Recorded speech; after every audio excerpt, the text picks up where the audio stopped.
Warning, my friend. This video is not for everyone. If you feel uncomfortable with anything I'm going to start sharing, you are free to switch off. You are free to, as a matter of fact, go to a different channel and even unsubscribe from this channel. It's okay. Again, this video is not for everyone. The purpose of life, the purpose of your life is to give birth. And when I say give birth, I'm not talking about a physical reality where you give birth to physical entities that we call children. That's not what I'm talking about. When I say give birth, I'm talking about a spiritual reality. And again, this video about spiritual intelligence, so stay with me. Spiritual children, this is what the purpose of life is meant to be. It's now a merry reality. It's now a mystical reality. And we see that even in the life of Mary. In, I believe, Luke 1:34. She is approached by an angel. And the angel tells her that you are going to give birth. A response, like many people's response to this video will be, how can this be? Because I don't think and I don't feel like I've reached that level yet. I still feel like my mind is a virgin. I still feel like I'm not carrying anything. I feel empty. That was her response.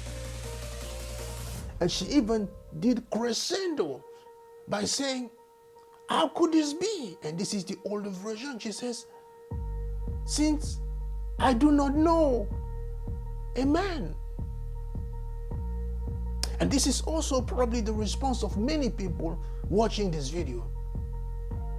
But let's pause for a second and dissect that particular scripture.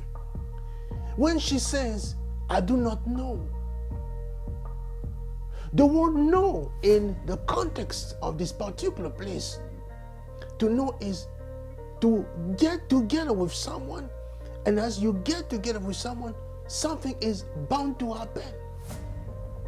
But before you get together with someone, there needs to be a place where you, by name, become familiar with one another. Here's the funny thing. Nobody can tell me that you feel and you think that God doesn't know you. This is simply a spiritual impossibility. I'm not even talking about improbability. I'm talking about impossibility. Him being God presupposes that he is all-knowing. So he knows everyone that happened to grace us with their presence on earth. So there is absolutely no way for one to tell me that he does not know me. Of course, he does know you. Of course, he knows you by name. Of course, he knows the very number of hair on your head. Of course, he knows your whereabouts. Of course, he knows what you've been up to. So he knows you. So you can no longer use the argument, I feel empty because I don't know a man. I feel empty because my mind is still a virgin. This is completely nonsense. Your mind is not a virgin.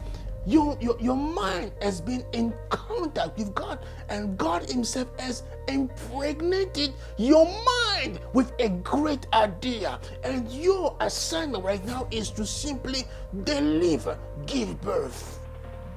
Don't die with that unborn child within you. You're going to say to me, how is this going to happen? I'll say to you, not only it happens on a daily basis, but the cemetery is full of people who basically have died with the pregnancies. And on a daily basis, we are surrounded with people who continue to live their life, dying with unborn children within them. How does this happen? Self-sabotage.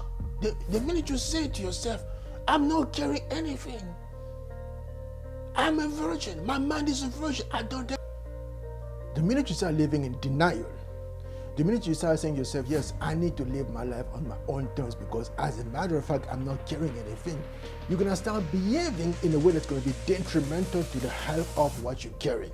You're going to be behaving in a way that's going to be detrimental to your own life and putting your life in at great risk, and ultimately come to a place where you're going to self-sabotage and yes, exit this plane before your time. And as you do that, take away all the unborn seed that you were carrying for the world around you. Don't die with this unborn reality that you are carrying. Don't die with the sin that you are carrying. And as I'm saying, this is the mystical truth. Don't die because you are carrying the seed of God as far as your community is concerned, as far as the needs of your community are concerned. So take it seriously to ensure that on a daily basis you're taking all the right steps to preserve what you are carrying. Because you know what happens whenever you die with an unborn child? Within 2 minutes, because you are the one who's actually feeding the child, within 2 minutes, oxygen is actually cut off. So the child was basically dying, suffocating, because they need oxygen to breathe. They need nutrients coming from you in order for them to continue existing. And because you've basically gone on to depart from this earth without any attempt from anyone to remove you safely from this womb environment, the child is also going to die.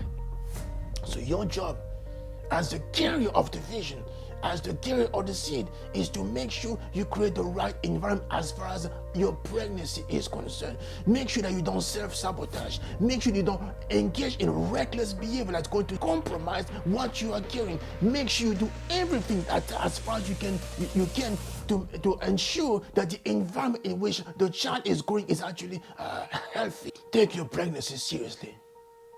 Give yourself permission to disappear. Disappear for a few months, disappear for a few weeks in order for you to take this thing that you're carrying more seriously. And of course you may say to me, yes, but if I disappear, I'm going to be excluded or away from this environment I'm so used to. I don't want to go into the wilderness. But my friend, let me tell you something. The best ideas are not always born in fancy environment. The best deliveries, most of the time, they take place in a manger. Let me just be a perfect example. In 1976, when this young man, Steve Jobs, and his buddy Steve Wozniak went to Atari, the CEO of Atari says, we are carrying something. We are pregnant. And we'd like for you to be part of this idea that we're going to give birth to. But because they look so poor, so destitute, so less than, the CEO of Atari look at them and say, but how is it possible you would like me to be a part of this manger reality? Look at me, life is good, I'm set. I don't need to go on to join you to this place called Egypt, to this manger, to give birth to some kind of a mystical child that's going to be called Apple. No, I'm going to pass. Of course, we all know that was a mistake. And this is the truth. When you disappear, you're gonna go to places that are gonna look like less than ideal. You're gonna go to places that are gonna be completely different from what you are used to. You're gonna go to places that are gonna make you feel like, my goodness, I'm less than. But my goodness, it's only precisely when you disappear, you go into your basement, you go into the cold places, when you are by yourself, that you're going to give yourself permission now to safely deliver what you are carrying. And don't worry about any stars being aligned as far as you are concerned. Let me just tell you why. Because as far as you are concerned, the stars are already aligned. Let me tell you how I know that, because you are more than likely already experiencing chaos right now in your life.